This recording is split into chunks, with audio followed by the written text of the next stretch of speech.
Hello, good morning students.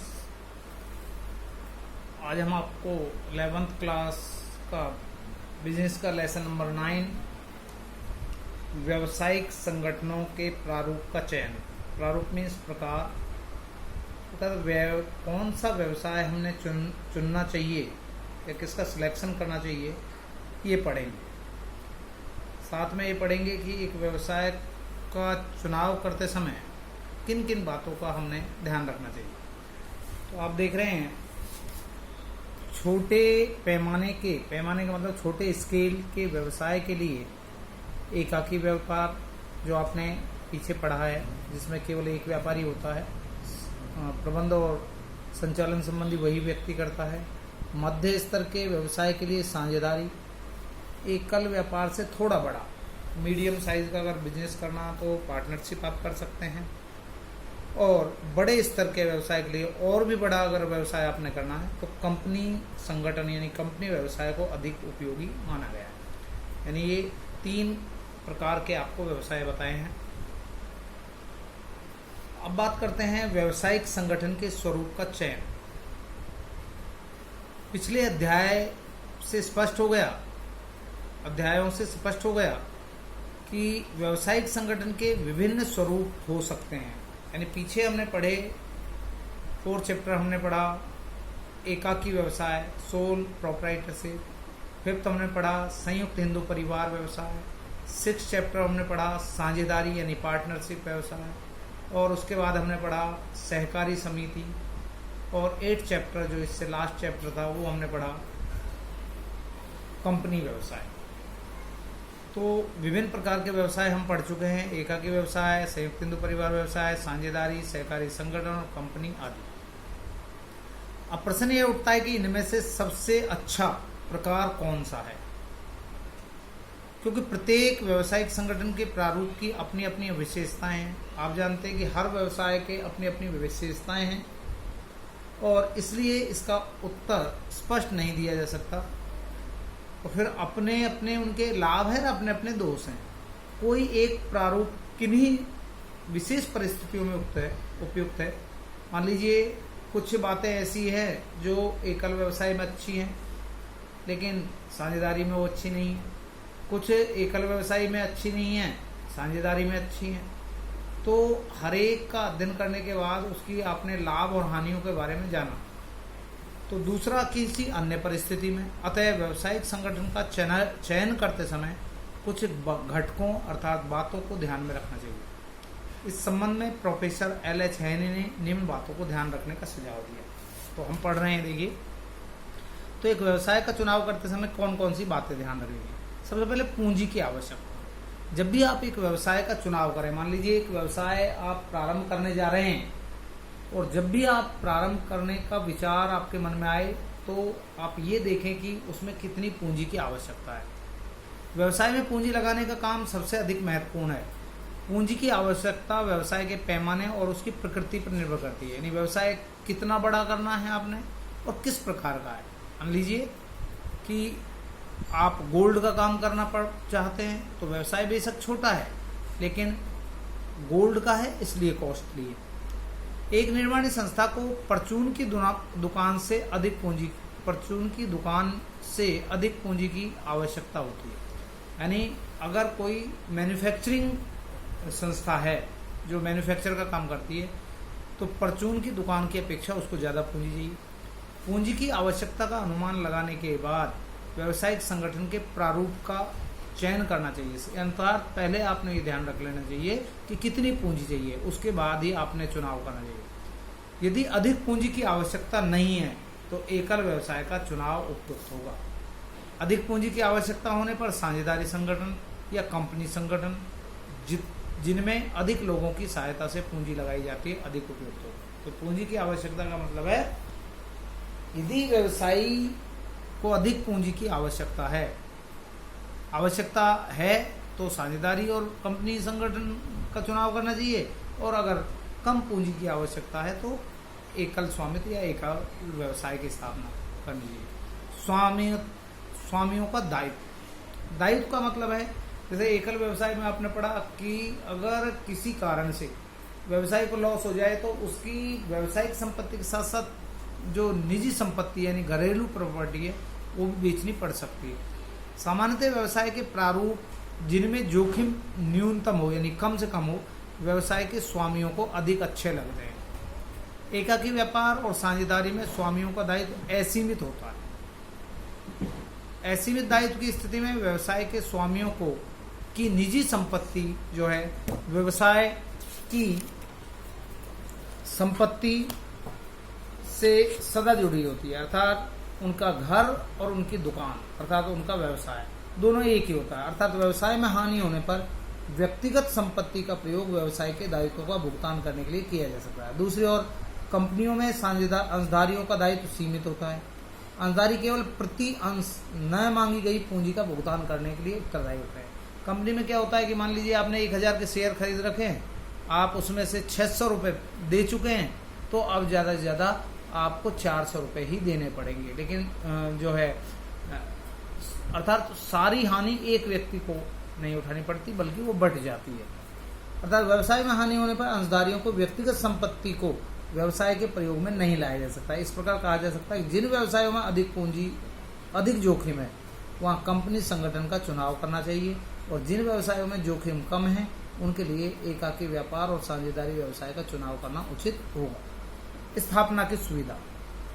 व्यावसायिक संगठन के प्रारूप का चुनाव को व्यवसाय की स्थापना के समय पूरी की जाने वाली औपचारिकताओं भी प्रभावित करती हैं। अर्थात जब आप ये व्यवसाय प्रारंभ कर रहे हैं तो आपको ये जरूर देखना चाहिए कि उसके लिए कौन कौन सी फॉर्मेलिटीज पूरी करनी है। अगर एक व्यवसाय में ज़्यादा फॉर्मेलिटीज हैं तो कई बार व्यवसायी उन फॉर्मेलिटीज यानी कागजी कार्यवाहियों से डरकर उस व्यवसाय को प्रारंभ नहीं करते। एक संयुक्त पूंजी कंपनी अगर जॉइंट वेंचर कंपनी आप प्रारंभ करना चाहते हैं तो उसके लिए स्पेशलिस्ट जो व्यक्ति हैं और अधिक पूंजी की आवश्यकता होगी, यानी स्पेशलिस्ट व्यक्तियों की जरूरत होगी और साथ में ज़्यादा पूंजी, क्योंकि इसकी स्थापना में अनेक औपचारिकताएं पूरी करनी होती हैं। यानी कागजी जो कार्यवाही है, डॉक्यूमेंटेशन का जो काम है वो बहुत ज़्यादा है। दूसरी ओर एकाकी व्यवसाय, संयुक्त हिंदू परिवार व्यवसाय और साझेदारी व्यवसायों को बिना किसी फॉर्मेलिटीज के पूरा किया जा सकता है। मान लीजिए आज आपने दुकान का सोचा, कपड़े की दुकान करनी है, आप बिना कोई कागजी कार्यवाही किए, बिना कोई सरकारी फॉर्मेलिटी पूरी किए कार्य को प्रारंभ कर सकते हैं। अतः जो व्यवसायी अधिक औपचारिकताएं पूरा करने में सक्षम नहीं है, यानी जिसको लगता है कि मैं फॉर्मेलिटी ज़्यादा पूरी नहीं कर सकता, उसे कंपनी की स्थापना नहीं करनी चाहिए, अर्थात उसका विचार त्याग देना चाहिए। निरंतरता एवं स्थायित्व। यदि किसी संस्था में निरंतरता और स्थायित्व का गुण है, यानी एक व्यवसाय ये चाहता है कि उसका व्यवसाय लंबे समय तक चले, और जिस व्यवसाय में निरंतरता और स्थायित्व का अर्थात स्टेबिलिटी का गुण होता है, तो प्रशिक्षित और विशेषज्ञ व्यक्ति इस तरह की संस्था में प्रवेश करना चाहेंगे। हर आदमी उस संस्था में काम करना चाहेगा और संस्था जो है अपेक्षाकृत अधिक उचित हो, उन्नति करेगी। ऐसा व्यवसाय जो लंबे समय तक टिका रहता है वो उसके विकास की संभावना ज़्यादा होती है। व्यावसायिक संगठन के कंपनी प्रारूप में यह विशेषता विद्यमान है। कंपनी लंबे समय तक चलती है, अर्थात कंपनी में किसी के आने जाने, मरने, पागल होने आदि का कोई प्रभाव नहीं पड़ता, क्योंकि सदस्यों के आने जाने का इसके अस्तित्व पर कोई प्रभाव नहीं पड़ता। दूसरी ओर एकाकी व्यवसाय में व्यवसायी की मृत्यु होते ही व्यवसाय बंद हो जाता है। इसी तरह साझेदारी व्यवसाय में भी निरंतरता और स्थायित्व की कमी होती है, अर्थात साझेदारी में भी, पार्टनरशिप में भी अगर एक व्यवसायी मर जाए तो पार्टनरशिप अपने आप ही खत्म हो जाती है। अतः निरंतरता और स्थायित्व की दृष्टि से कंपनी संगठन सबसे अच्छा माना जाता है। कर दायित्व। एक व्यवसायिक संगठन जिसका कर दायित्व न्यूनतम है, अर्थात उस पर लगने वाला जो टैक्स है जिसका कम से कम हो, वो सबसे अच्छा समझा जाता है। एकाकी व्यापार और साझेदारी की अपेक्षा कंपनी का कर दायित्व अधिक हो, यानी एकाकी व्यापार और साझेदारी में टैक्स जो है वो कम होता है, जबकि कंपनी में ज़्यादा। व्यवसाय का पैमाना जितना छोटा होगा, कर का जो लायबिलिटी है, कर का दायित्व है, वो उतना ही कम होगा। इस दृष्टि से, कर की दृष्टि से एकाकी व्यवसाय या साझेदारी व्यवसाय संगठन अच्छा होता है। इसके बाद है प्रबंधकीय आवश्यकताएं। प्रबंधकीय और प्रशासनिक आवश्यकताएं भी व्यावसायिक संगठन के प्रारूप के निर्णय को प्रभावित करती हैं। अर्थात प्रबंधकीय आवश्यकता, अच्छे प्रबंधकों की आवश्यकता। यदि व्यवसाय केवल स्थानीय प्रकृति का है, यानी लोकल लेवल पर कर रहे हैं, तो प्रबंध के लिए एक ही व्यक्ति काफ़ी है। इस तरह के व्यवसाय की स्थापना एकाकी व्यापार के रूप में की जाती है। दूसरी ओर यदि व्यवसाय का क्षेत्र बड़ा है तो व्यावसायिक क्रियाओं की देखभाल के लिए अधिक व्यक्तियों की जरूरत होगी, जैसे कंपनी, और साझेदारी व्यवसाय के लिए उपयुक्त रहेगा। जब व्यवसाय बहुत बड़े पैमाने पर करना होता है तो व्यवसाय के लिए विभिन्न विभागों का प्रबंध करने के लिए विशेषज्ञ व्यक्तियों की जरूरत पड़ती है। ऐसी स्थिति में कंपनी संगठन अधिक उपयुक्त होगा। एकाकी व्यापार और साझेदारी दोनों ही इन विशेषज्ञों के पारिश्रमिक व अन्य खर्चों को सहन नहीं कर सकते, क्योंकि जो एकल व्यवसाय है वो छोटे लेवल पर होता है, साझेदारी है वो भी छोटे लेवल पर, वो स्पेशलिस्ट जो मैनेजर्स हैं उनको अपॉइंट नहीं कर सकती क्योंकि वो महंगे होते हैं, और भविष्य में तरक्की के अवसर के अभाव में इन संस्थाओं में विशेषज्ञ व्यक्ति प्रवेश करना भी पसंद नहीं करते। इसके बाद है नेक्स्ट पॉइंट जो आपका लोचशीलता। व्यवसाय के जीवन में ऐसी अनेक परिस्थितियां आती हैं जिनके अनुसार परिवर्तन करना जरूरी होता है। अतः व्यवसाय का प्रारूप ऐसा होना चाहिए जिसमें बदलती हुई परिस्थितियों के अनुसार परिवर्तन करने की क्षमता हो। अर्थात व्यवसाय ऐसा हो कि अगर समय बदल गया है, परिस्थितियां बदल गई है, तो उसको आसानी से हम परिवर्तित कर सकें।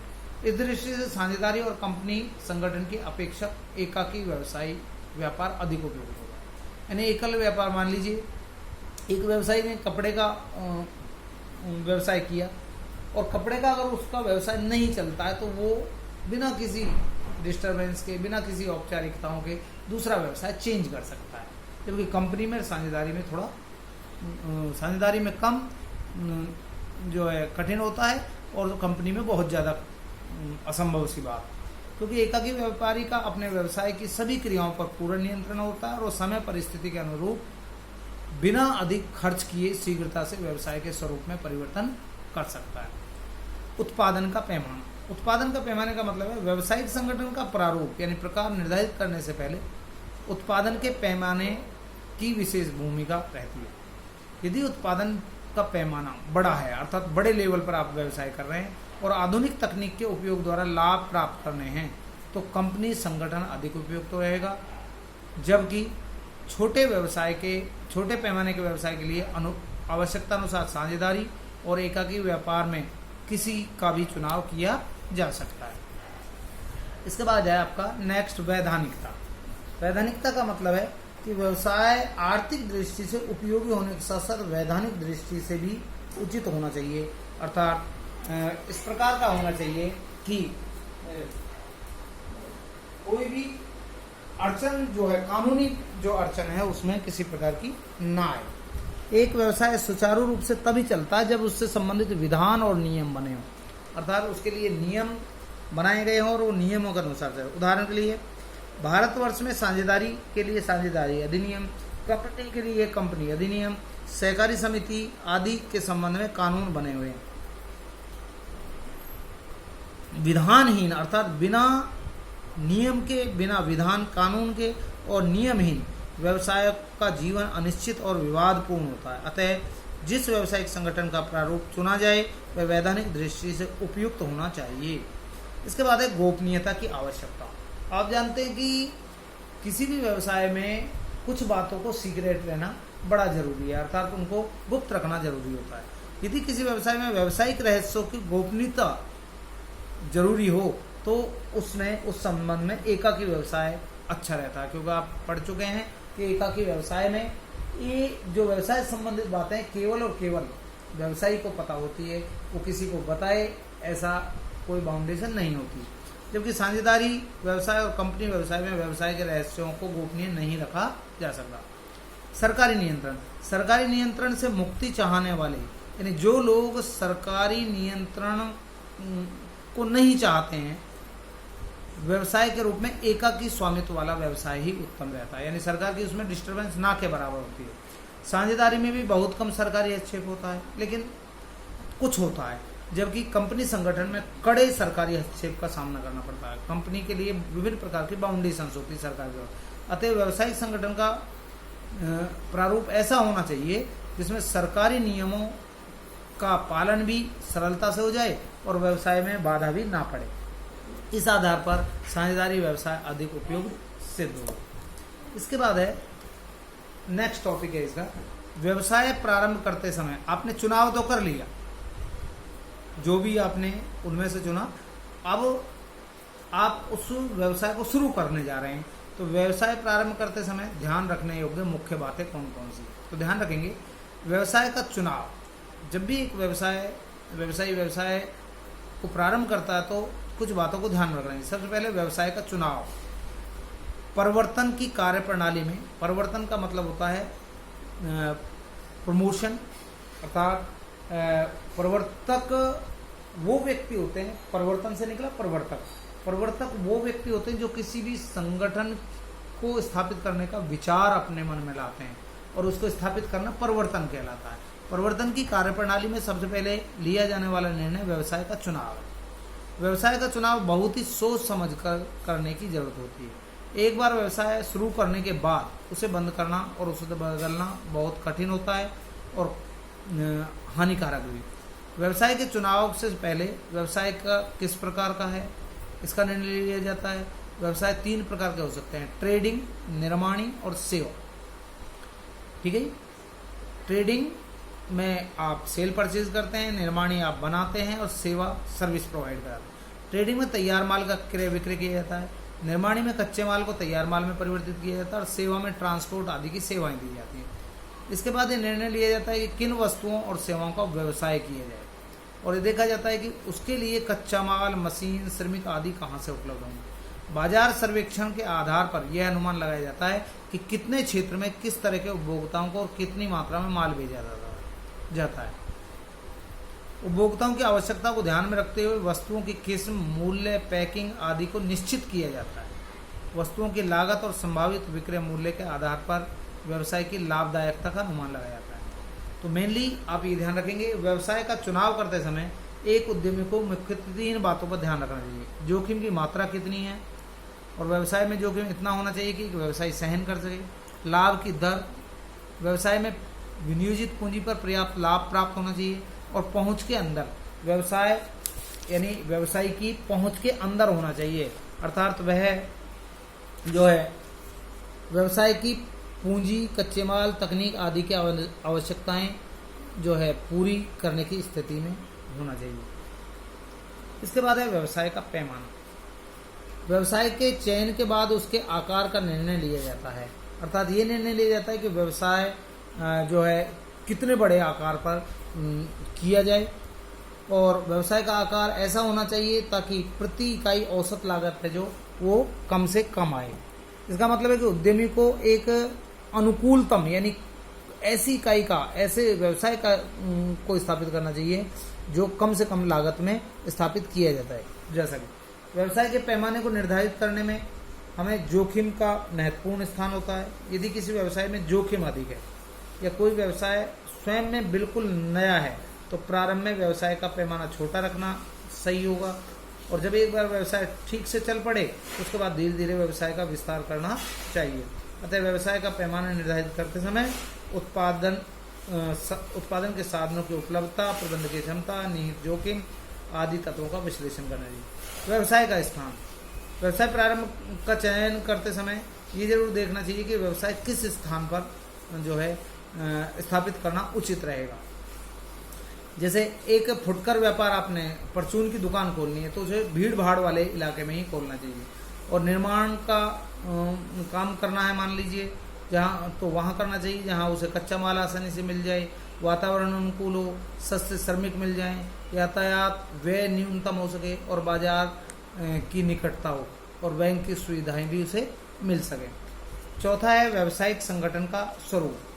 व्यवसाय के स्थान का चयन हो जाने के बाद व्यवसायिक संगठन के स्वरूप का निर्णय लिया जाता है, अर्थात वो एकाकी व्यवसाय होगा, साझेदारी होगा, संयुक्त पूंजी कंपनी होगा। इन सभी स्वरूपों में अपने अपने गुण होते हैं, सबके गुण और दोषों की तुलना करके ही उसका चयन हमने करना चाहिए। इसके बाद है संगठन संरचना का निर्माण। संगठन संरचना का अभिप्राय है एक संस्था में काम करने वाले सभी व्यक्तियों के बीच संबंधों की स्थापना करना। संगठन संरचना के अंतर्गत संस्था के उद्देश्यों को पूरा करने के लिए की जाने वाली क्रियाओं के लिए अनेक पदों की स्थापना की जाती है, और क्योंकि प्रत्येक पद पर व्यक्ति ही काम करते हैं इसलिए इसके अंतर्गत व्यक्तियों के बीच संबंधों को निश्चित किया जाता है, अर्थात कौन किसका अधिकारी होगा, कौन किसका अधीनस्थ होगा। इसके बाद है कर्मचारियों की व्यवस्था। कि संगठन संरचना तैयार करने के बाद निश्चित किए गए विभिन्न पदों पर कर्मचारियों की नियुक्ति की जाती है। सबसे पहले विभिन्न प्रकार के कर्मचारियों की आवश्यकता का अनुमान लगाया जाता है, कितने कर्मचारी चाहिए।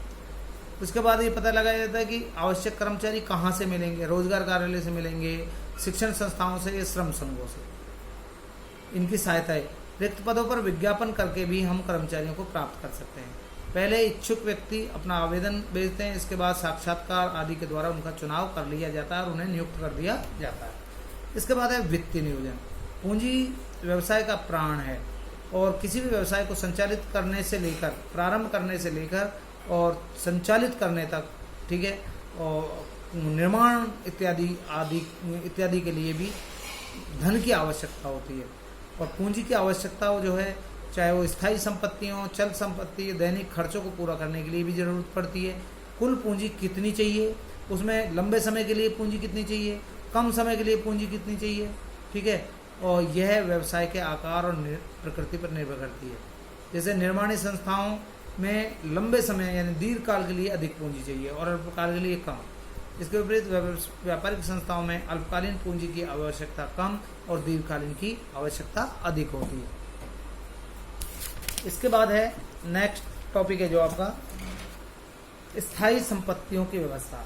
पूंजी की व्यवस्था हो जाने के बाद भूमि, मशीन, प्लांट आदि स्थायी संपत्तियों को खरीदने की व्यवस्था की जाती है। स्थायी संपत्तियों की मात्रा व्यवसाय के आकार पर निर्भर है, यानी जितना व्यवसाय बड़ा होगा उतनी ही स्थायी संपत्ति, मशीन इत्यादि चाहिए, और छोटे के लिए छोटी चाहिए या कम चाहिए। इन संपत्तियों का क्रय बड़ी सावधानी से करना चाहिए क्योंकि इनमें अधिक मात्रा में पूंजी लगती है और इनमें परिवर्तन करना आसान नहीं होता। और इन्हें खरीदने से पहले अनेक जो पूर्तिकर्ता हैं या विक्रेता हैं उनसे पूछताछ अवश्य कर लेनी चाहिए। इसके बाद है संयंत्र की स्थापना। मशीन और अन्य उपकरणों की व्यवस्था कर लेने के बाद उन्हें कारखाने भवन में लगाने की बारी आती है। कारखाने के अंदर मशीनरी और अन्य उपकरणों को उचित स्थान पर लगाया जाना चाहिए। इसकी स्थापना इस प्रकार होनी चाहिए ताकि कम से कम स्थान में उनको स्थापित किया जा सके, सामग्री का अपव्यय ना हो, श्रमिकों को मशीन पर काम करते समय कोई समस्या ना हो, काम का प्रवाह लगातार बना रहे और मशीनों का अधिकतम उपयोग संभव हो सके। व्यवसाय आरंभ करना। उपरोक्त प्रक्रिया पूरी करने के बाद व्यवसाय प्रारंभ करने की बारी आती है। उत्पादन के सभी साधनों की व्यवस्था हो जाने, संगठनात्मक ढांचा तैयार हो जाने, सभी पदों पर लोगों को नियुक्ति हो जाने और श्रमिकों को नियुक्ति हो जाने के बाद व्यावसायिक इकाई स्थापित करने की स्थिति में आ जाती है। यहाँ पर विज्ञापन करके लोगों को बाजार में शीघ्र ही उपलब्ध होने वाले एक नए उत्पाद के सभी गुणों की जानकारी दी जाती है और कुछ ही दिनों में एक और उत्पादन शुरू हो जाता है और दूसरी ओर बाजार में उपभोक्ता उस उत्पाद को की मांग करने लगते हैं। ये टॉपिक आपका पूरा हुआ। नेक्स्ट चैप्टर आपको नेक्स्ट वीडियो में बताएंगे। थैंक्स।